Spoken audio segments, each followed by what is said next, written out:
Hello, hockey, basketball, and soccer fans. My name is David. Thought I would start this video on this last Friday Eastern Daylight Time of October 2025. So it happened to be Halloween in much of the world. So I'm going to do this kind of a month review video for various Canadian NHL teams. So I'm going to start with the Oilers because I just watched the video a few minutes after I decided to record the video about the Austin Hockey YouTube man having claimed to have given the Oilers performance against the Indiana Rangers this. And I look at the caption for an episode of Locked On Oilers podcast, part of Locked On Sports Oilers podcast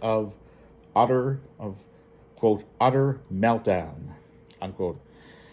So I'm going to start with the Oilers, and it's not, keep in mind that that preseason play ended during the first weekend EDT of this month.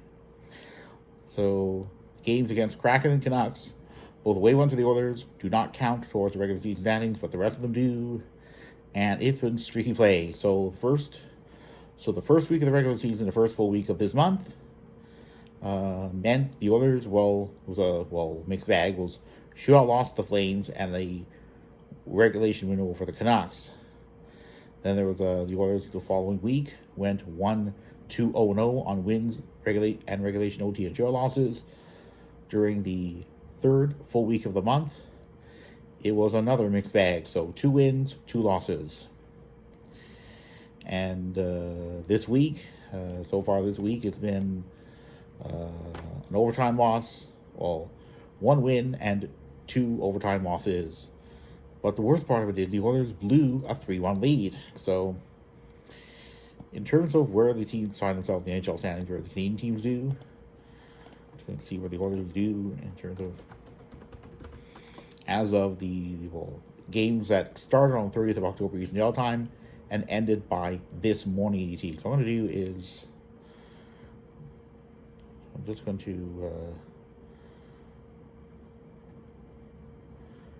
to pause for a moment here. Well, the website, or maybe I don't need to. We're just going to try to go. Just going to see if I can get pull up the set of NHL standings. So, all right, maybe not. So what I'm going to do is try to get my internet going here. I'm going to try to, maybe what I'll do is I'll try to get the internet going and try to get a Wi-Fi connection. Okay, so, oh wait, never mind. So what I'm going to do is go to,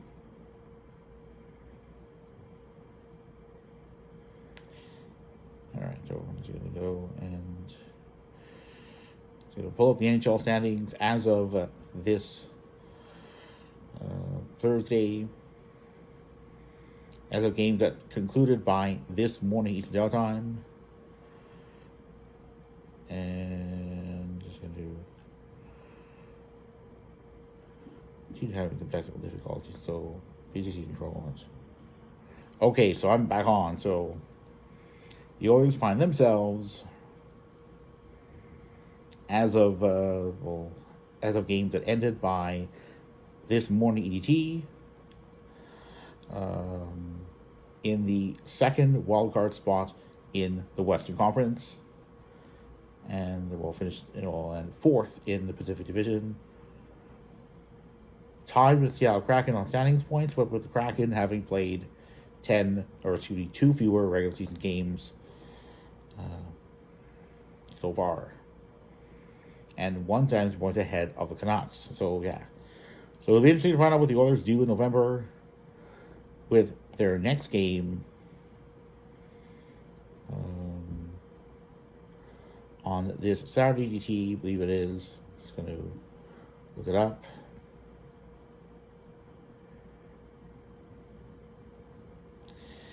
Sorry for the internet being slow here. Just all right.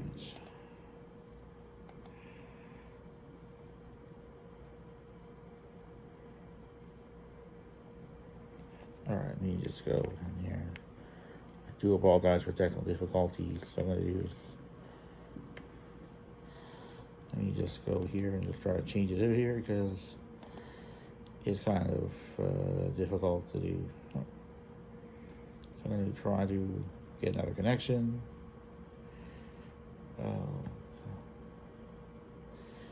Just going to do this and just.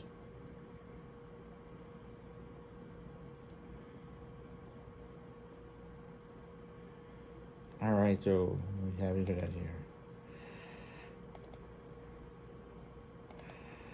All right, so we have November. Just going to look at it there.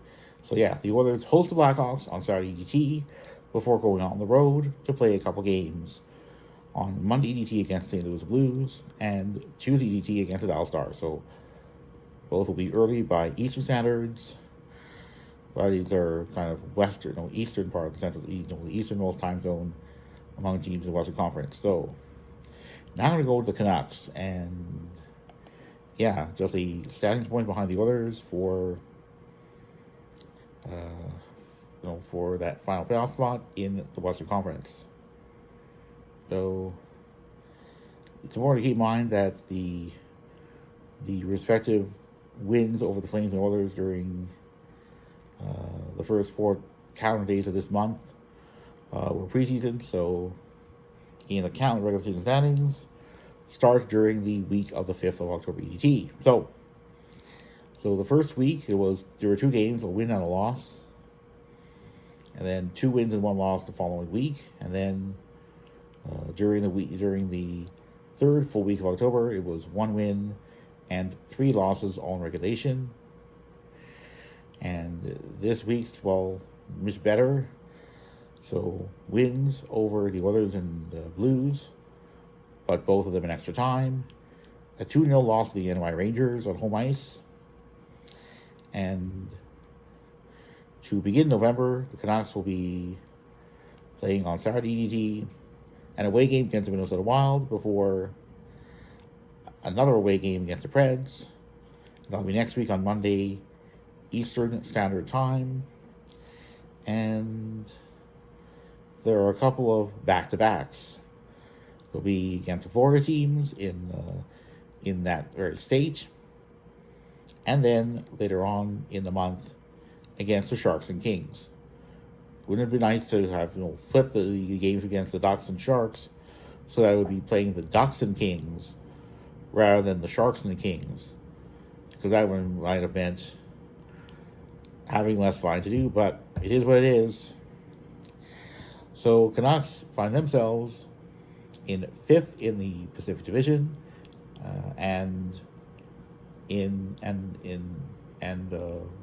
tie for 3rd in the Western Conference wildcard race. But due to 3 regulation wins versus 4 for the Blackhawks, technically in 4th in the wildcard race in that conference. So I'm going to go to Calgary Flames, and where do we go here? All right, so, and it is no surprise the Flames have struggled mightily throughout October, with just 6 standings points over 12 games. That is dead last in the entire NHL. Indeed, no Eastern Conference team has fewer than the 9 standings points that the Isles have. So it's going to be interesting what happens in November. But the Flames do find themselves 7 standings points back of the Oilers for the final Western Conference playoff spot. That's going to be a lot of ground to make up. So I don't like the Flames' chances of seeing playoff action. And it was pretty much, the first week of the regular season, the week of the 5th of October Eastern Daylight Time. So it was a mixed bag. The first week was a win and a shootout, but 2 losses, both in regulation. 1 at home to the Canucks, and 1 in away against the Canucks, and at home to St. Louis Blues. And then there was a bunch of other games where games would end up scoring not more than 2 goals.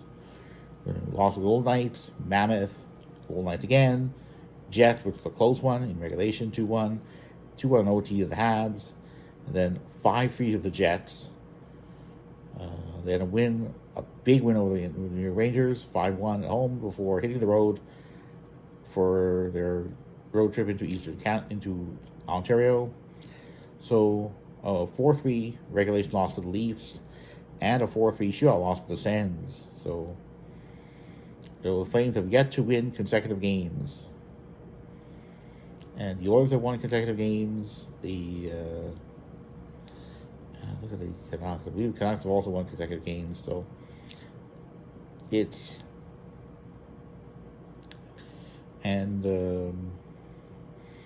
Saturday, Eastern Daylight Time, the Flames will be playing an afternoon game against the Preds at Bridgestone Arena, and then they gotta hop on over to Philly to play the Flyers. And it's, in terms of back-to-backs, it's very interesting to say the least. During the rest of the month, the Blackhawks and Sabres during the week of the 16th of November Eastern Standard Time, and then during the week, during the penultimate weekend of the month, and a home game against the Dallas Stars, and then an away game against the Canucks. Oh, that's going to be interesting to say the least. So it'll be less than 24 hours, and so yeah, it'll be. So the Flames have one standings point from the trip to Ontario, but I'm not going to bet on the Flames doing very well in November. It may be that they end up tanking for Gavin McKenna, or at least trying to do so. I mean, they're already naturally doing it because they're not being forced to do it because the Flames have yet to win consecutive games. So now what I'm going to do is I've covered the Oilers, Canucks and Flames. So now what I'm going to do is I'm going to cover the Winnipeg Jets. And those Jets have been on fire this month, for much of it anyway. So we're going to go to the first full week of the regular season. It was a mixed bag. So it was a loss at home to the Dallas Stars, 5-4 in regulation, a 3-2 win in regulation over the LA Kings, and then kind of motored along during the week of the 12th of October EDT with wins over the Isles, Flyers, and Preds, followed by, during the third full week of the month, wins over the Flames, well, two of them, 2-1 in regulation in an away game, 5-3 at home. But that 5-3 win at home came after a 3-0 loss to the Seattle Kraken, and the Jets have had a little bit of different, have played, what is it, 5 straight games during which they've allowed at least this many goals. So not great defense so far. Not great defense over the last 5 games. After having had an incredible run for the most part, having played 5. After having played 5 games in a row of having allowed at most this many goals. So that's incredible for a team that, when so many other Canadian teams have struggled to keep the puck on their own net and allow fewer than this many goals. So the Jets, with going into games scheduled for Friday EDT, there's no Canadian team scheduled to play, find themselves technically in a tie for first with the Mammoth and Avs. Dallas Stars goes behind with 14 standing points. So it's really, the Jets, having had this regular season 7 regulation wins versus 6 for each of the Mammoth and Avs. But again, I consider still an effective tie. So I believe the Jets still are strong candidates to finish in the top 3 of the Central Division. They may not be the President's Trophy winners, but who cares? Jets are looking good for the most part if they can just get their goals allowed down to below 3, because in the postseason, defense has been their kryptonite for last few postseasons. The Jets begin November with an afternoon EDT game against the Penguins, and then go on the road to play the California team. So next week it'll be the Kings on Tuesday Eastern Standard Time, and then Friday EST against the Sharks, and then the second Sunday of November EST against the Ducks, and then there'll be 3 more away games against the Canucks, Kraken, and Flames So they're going to be spending a lot of time away from home.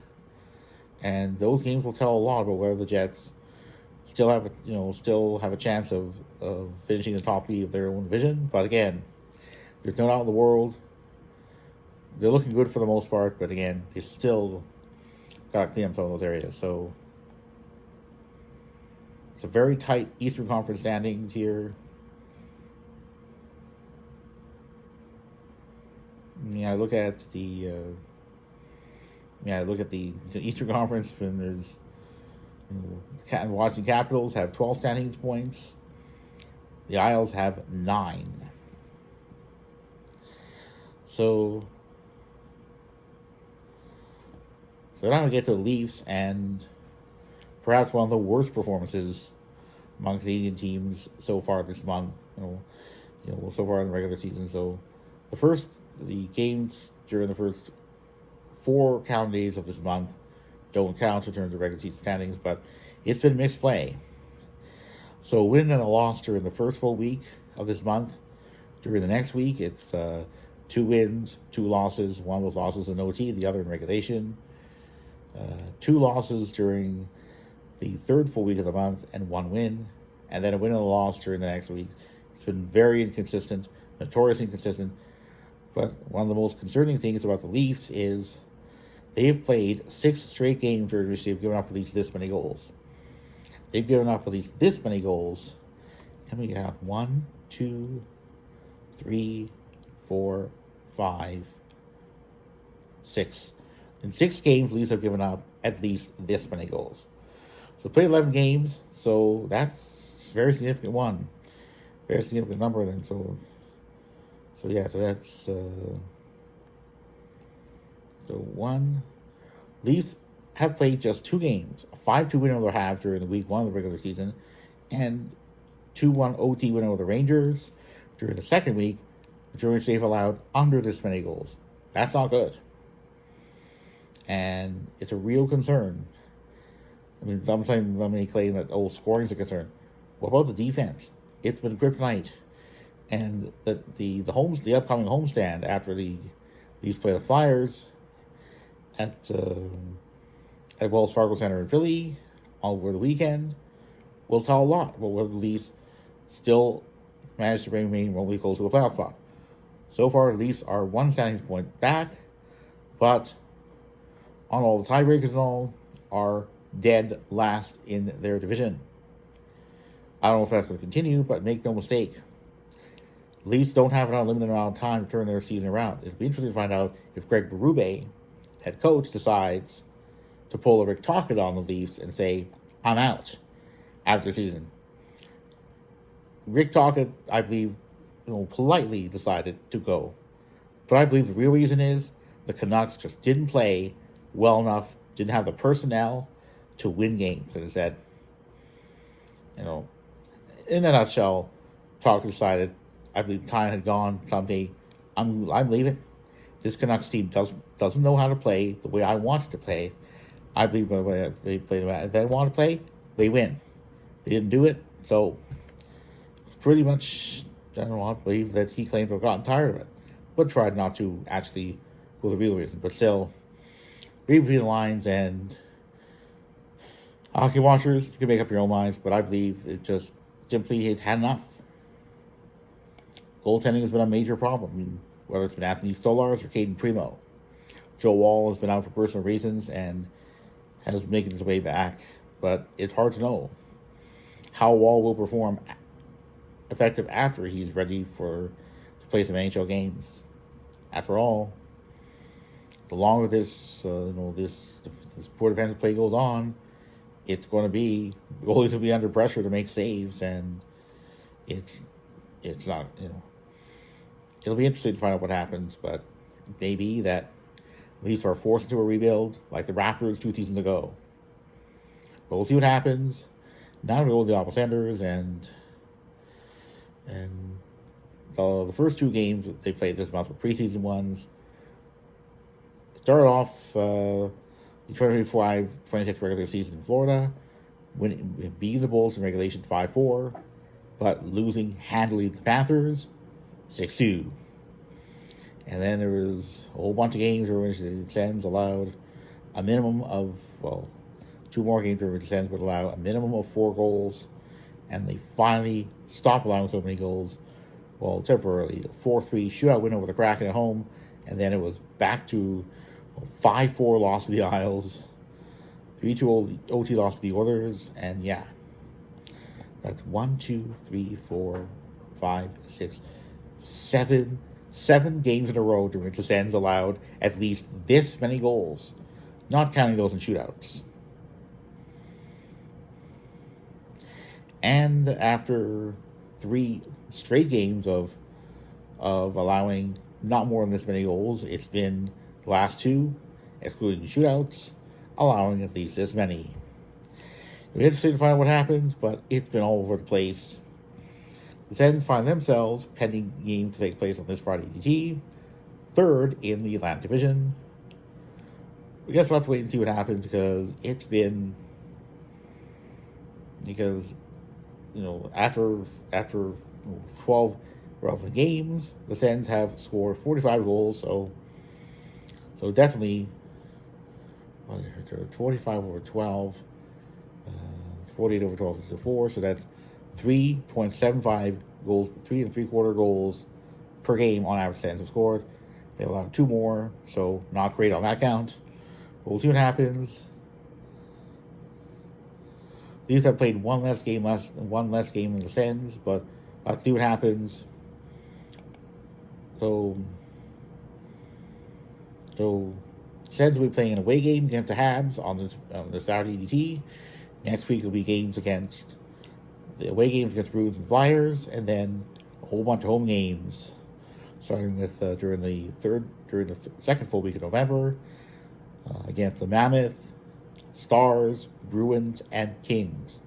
And then it's go on the road to play all 3 California teams, the Golden Knights, St. Louis Blues, and Dallas Stars, to end the month. So against Western Conference teams, so like 1, 2, 3, 4, 5, 6. So the Sens this month played 1 game in a Western Conference arena. That was a 7-3 loss to the Blackhawks. Next month it'll be 1, 2, 3, 4, 5, 6. So it'll be 7 games against Western Conference teams, in away games against Western Conference teams that will have played. So almost half the games they will have played against Western Conference teams by the end of that month. But again, the play during the first 1, 2, 3, 4, 5, 7, the first half of the month will go, I think, a long way to determining if Sens remain remotely close to a playoff spot, or instead end up tumbling out far enough to effectively torpedo their season on terms of playoff qualification. And now we'll go to the Habs. We're going to go with the Habs, and the Habs definitely have been we're on a heater this month. 8 wins and 3 losses, with all 3 losses having come from regulation. The Red Wings are ahead of the Habs on regulation wins. Habs have 4, Red Wings 6. So that breaks the tie. So being said, it's been kind of up and down. After an opening night loss to the Leafs, it was the Habs have had mixed play. They played 1, 2, 3, 4, 5. The Habs have played 5 games during which they've allowed under this many goals. So about even, though the other 6 they've allowed at least 3. But in those games during which the Habs have allowed at least 3, in which the Habs have allowed under 3 goals so far as the regular season, I count 1, 2, 3, 4, 5. Habs are 5-0 when they've allowed under this many goals. That means they've gone 2-3-0-0 on wins and regulation OT and chill losses when they've allowed at least this many goals. When the Habs have allowed at least this many goals, they haven't exactly played great. With 1, Avs have gone 1-2-0 when they've allowed these 4 holes. So, not great. We'll have to see what happens during the rest of the month. And after a win over the Kraken, it's going to be hosting the Sens on Saturday EDT, when all 7 Canadian teams will be in action. A home game against the Flyers, and next week will be a home game against the Flyers, a away game against the Devils, then a home game against the Mammoth, and then 3 home games during 3 games, all to be played at home during the week of the 9th of November Eastern Standard Time. Keep in mind that the time change will be in this coming Sunday Eastern Time. 2 a.m. the clocks go back an hour, so please don't forget to set your clocks back. And then it'll be during the week of the 16th EST, it'll be an away game against the Blue Jackets, and then a couple home games at the very end of the week, Thursday and Saturday, respectively, against the Capitals and Leafs. And then it's 3 away games, 2 during the final full week of the month against the Mammoth, Golden Knights, and Avs. So it's going to be a lot of traveling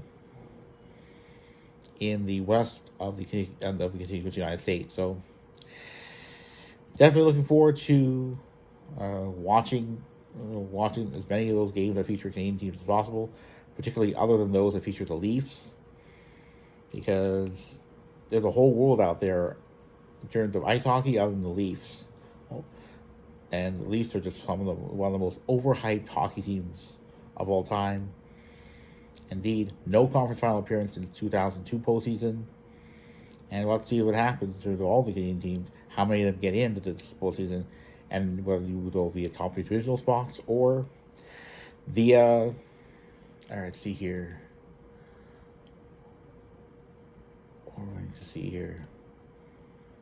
Or wildcard spot. So, I'm going to end off the video here. It's going to a brief note about the Raptors and the final game of this month.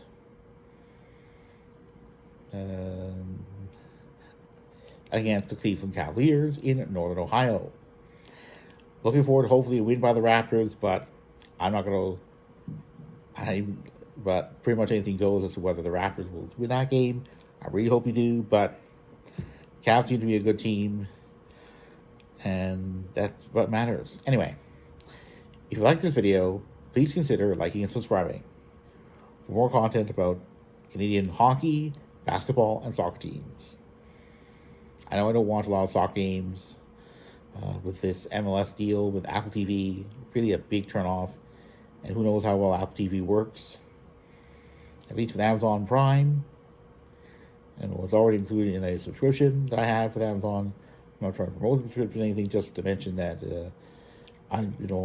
it's just an inclusion, and I've had relatively few problems. I don't think I've had really any problems with that Amazon Prime subscription. So, but of course, I do always prefer, if I can, watching ice hockey games on TSN or Sportsnet.